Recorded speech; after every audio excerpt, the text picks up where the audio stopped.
چوتھائی صاحب اس نے ماخذ بھی اپنے انگریزی میں تو کن کتابوں سے لیا، اتنی کتاب زبردست بنائی ہے، تلفظ بھی بتائے ہیں، لفظ بتائیں کہاں سے نکلے ہیں، زمین میں لکھے۔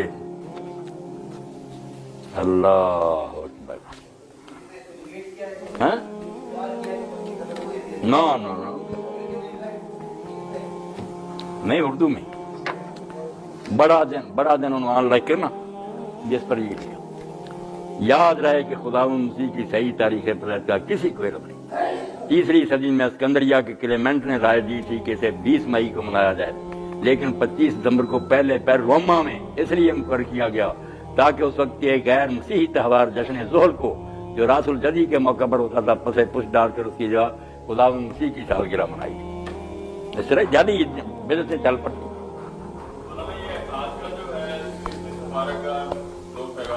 اور اس میں دیکھو نا، یہ بھی لکھا ہے، یہ کرسمس ٹری کا بڑا بتاتے ہیں نا کہ ایک درخت بناتے ہیں۔ دیکھو اگرچہ بعض رسومات جو مسیحی نہیں تھیں کرسمس سے منسوب کی گئی ہیں، تاہم اب انہوں نے بھی مسیحی رنگ اپنا لیا ہے۔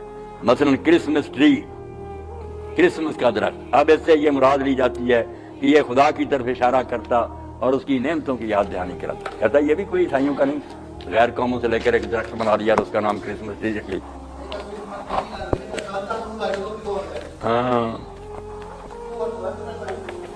اب ہمارے یہاں بھی کوئی بیری ہے، یہ کوئی یہاں بس جا رہے ہیں لوگ، وہاں چراغ جل رہے ہیں، موم بتیاں جل رہی ہیں، سجدے ہو رہے ہیں، دیگیں پک رہی ہیں۔ یہاں شہر میں شروع ہو گیا، بڑا دربار بنتا جاتا، کیلا بنا ہوا ہے، درختوں کی ٹہنی، فوٹو تقسیم ہو رہے ہیں سارے۔ اب سوال، نیکی کسی نے نہیں کرنی، الٹا پوجا شروع ہو جائے گی اس طرح۔ حالانکہ حضرت عمر رضی اللہ تعالیٰ عنہ نے جب سنا کہ لوگ اس درخت کے نیچے جا کر نماز پڑھنے لگے جہاں حضور نے بیعت لی تھی، بیعت رضوان، حالانکہ وہ قرآن میں اس درخت کا ذکر تھا، اور کوئی برا کام نہیں کرے، صرف نماز پڑھتے۔ آپ نے دیکھا یہ نماز پڑھنے لگیں گے، پھر اس کے پتے کھانے لگیں گے، پھر عورتیں کہیں گی حمل ہونے کے لیے باؤ سلطان کے جا کر بیر کھاتی ہیں، یہ بھی کام شروع کٹوا دیا، اور ایسا گم کیا کہ بعد میں لوگ ڈھونڈتے رہے کہ وہ ہوتا کہاں تھا، یہ بھی نہیں پتا چلتا۔ ختم کر کے رکھ لیا حضور کے زمانے کا درخت، قرآن میں ذکر ہو گیا۔ اللہ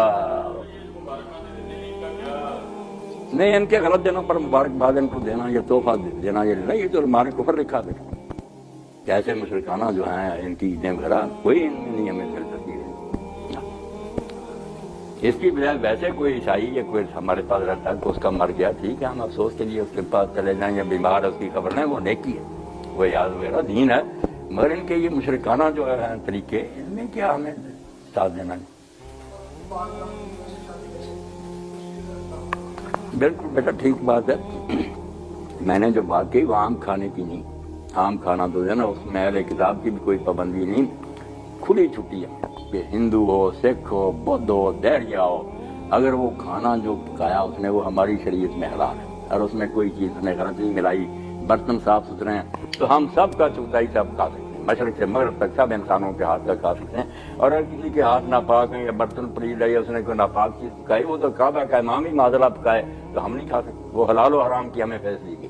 عام کھانا تو سب کا ٹھیک ہے، جو ہے نا ذبیحہ کہ گوشت، یہ ذبح جو ہے نا یہ صرف مسلم کرے یا اہل کتاب کرے، مگر پابندیاں ہوئی کہ اللہ کے نام پر کرے، صحیح رگیں کاٹے۔ تو میں نے عرض کیا نا کہ اس زمانہ میں یہودی جو ہے نا بڑی سخت پابندیاں ان میں کہ اس طرح کی چھری ہو، اس طرح رگیں کاٹتے ہیں، ربی آ کر چیک کرتے ہیں کہ شریعت کے مطابق کاٹا نہیں، ورنہ بازار میں گوشت نہیں ملتا۔ ان کے ہاں پابندی ہماری طرح سخت پابندی ہے کہ حلال جانور، مگر یہ مسیحی موجودہ جو ہیں، ایک تو اللہ کے نام کی بجائے بہت سے تو دہری ہیں ویسے ہی نام ہی نہیں لیتے، جو لیتے ہیں 3 خداؤں کا لیتے ہیں۔ اپنے ملک میں بھی نا بتاتے نہیں، کہیں گے باپ بیٹے روح پاک کے نام پر 3 کا نام، اور عربی میں کہیں گے بسم اللہ، 3 خداؤں کا نام، مشرکانہ یا حرام، اور پھر رگیں نہیں کاٹتے۔ تو جو ان کی حالت ہوگی اس کی وجہ سے، ورنہ اثر صحیح ہے، سارا ہم سے اور صحیح طریقے سے ذبح کرنا ٹھیک ہے، یہودی ہے کر، عام کھانا سب کا ٹھیک کر سکتے ہیں، مگر دیکھیں نا آپ کہ جہاں اللہ تعالیٰ نے یہ اجازت دی ہے کہ تم یہودی اور عیسائی عورتوں سے شادی کر سکتے، تو ایک تو پابندی مسلمان عورتوں کے لیے بھی لگائی، ان کے لیے بھی لگائی کہ محصنات ہونی چاہیے، آوارہ بدماش بدکار عورتیں نہ ہوں، شریف عورتیں ہوں، نیک ہوں. اور دوسری بات یہ کہی کہ خطرے کی کینچی بجائی، ڈینجر لکھ دیا کہ اجازت دی ہے تمہیں، کیونکہ ہو سکتا ہے کسی کو محبت ہو، کر لے. زیادہ سے زیادہ اہل کتاب تک تم جا سکتے ہو، غیر اہل کتاب تو بہت دور ہے، نہ اللہ کو مانتے ہیں نہ قیامت کے قائل ہیں نبیوں کے. ان کے ساتھ کر لو، پاک دامن ڈھونڈو، اور مگر پھر بھی بچو. جیسے فرمایا نا، ان کے مہر دو، چوری چھپے یارانہ نہ لگاؤ. وَمَن يَكْفُرْ بِالْإِيمَانِ فَقَدْ حَبِطَ عَمَلُهُ. اجازت کے ساتھ ہی کہہ دیا کہ اس رشتہ میں پڑھ کر ہو سکتا ہے کہ تم ایمان ہی چھوڑ دو اور پھر کافر ہوتا، یہ لے جائے تمہیں گمراہی کی طرف. تو جو پھر ایمان چھوڑ کر کفر اختیار کر لے گا، رشتہ کرتا کرتا غرق ہو جائے گا، فقد حبط عملہ، اس کی ساری کمائی برباد ہو گئی. وہ پھر آخرت من الخاسرین، تو آخرت میں پھر تباہ ہو گیا. یہ ساتھ ہی بتایا کہ یہ کوئی آرام کی بات نہیں، نہ کوئی آسان بازی ہے، خطرہ بہت، کیونکہ رشتے داری میں پڑھ کر بچے کافر کر دے گی، آپ کو ایسا ایسا کافر کر دے گی. تو چلو آخر میں چغتائی صاحب ایمان تازہ کرنے کی ایک بات جو میں نے پڑھی تھی نا، وہ بھی عرض کروں کہ انگریزی دور میں جو سب سے پہلے MBBS کر کے آئے نا مسلمان، وہ ڈاکٹر غلام رسول صاحب، نوائے وقت میں چھپا تھا. تو یورپین عورت لے آئے، مگر وہاں پڑھتے رہے اور عورت کی محبت سب کو چھوٹ گیا، نہ نماز نہ روزہ نہ کوئی قرآن کی تلاوت، مگر قرآن شریف ایک گھر میں رکھا ہوا تھا، یادگار تھی کہ ہم مسلمان ہیں، اور کچھ نہیں، وہ بھی نہیں کبھی پڑھا. تو گھر میں صفائی اور مرمت شروع کرائی، یہ کلینک پر گیا ہوا تھا. تو بعد میں اس عورت نے اس قرآن پاک کو اٹھایا اور جو صفائی کر رہے تھے ان کو دے دیا، انہوں نے کوڑے کرکٹ میں کہیں پھینک دیا. اب ڈاکٹر صاحب جب آئے انہوں نے دیکھا تو پوچھا کہ یہاں ایک کتاب پڑھی ہوتی ہے. اس نے کہا تم نے اس کتاب کو کیا کرنا تھا؟ وہ میں نے کوڑا کرکٹ میں پھینک دی. تو نے کبھی ہاتھ ہی نہیں لگایا. تو وقت اچھا تھا ہدایت کا، غیرت آئی، منہ پر تھپڑ مار. کہا تیرے ساتھ نکاح کے بعد اسلام کا میرے پاس کچھ نہیں رہ گیا، یہ آخری نشانی تھی کہ کتاب تھی میرے پاس، تو نے وہ بھی پھینک دی، بےادبی کی اس کی.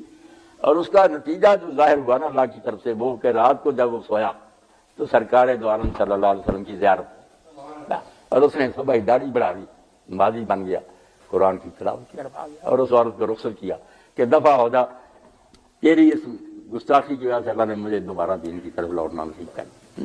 تو اس لیے کہا کہ ایمان ہو سکتا تیرا چھوٹ ہی جائے اور تو کافر ہی ہو جائے تو خطرہ بہت ہے. بچ کر اگر تو ایسا ایمان رکھتا ہے کہ اس کو ادھر لے آ سکتا تو کر لے، ورنہ پڑھے پڑھے پڑھے.